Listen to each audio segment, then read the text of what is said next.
บសួរបងប្អូននេះគឺជាคลิปវីដេអូខ្លីៗដែលខ្ញុំតែងតែបញ្ជាក់ប្រាប់បងប្អូនប្រជាពលរដ្ឋខ្មែរយើងបាទជាពិសេសគឺសម្រាប់អ្នកដែលកើត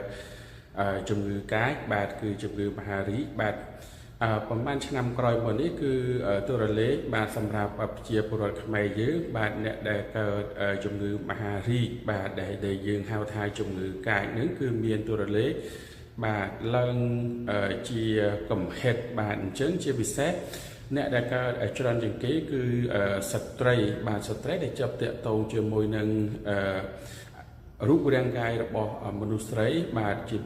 ផងដែរបាទហើយបន្តទៅទៀតនោះគឺសម្រាប់បុរសបាទបុរសហ្នឹងគឺអ្នកដែលមានបញ្ហាបាទទៅជាមួយនឹងប្រូស្តាតបាទគឺតែងតែមានកម្រិតខ្ពស់ផងដែរបាទ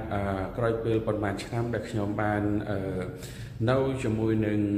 វិស័យសុខាភិបាលបាទហើយតែងតែសង្កេតឃើញថាបងប្អូនប្រជាពលរដ្ឋខ្មែរយើងបាទគឺមានហានិភ័យខ្ពស់ទៅលើជំងឺកាចទាំងអស់នេះបាទ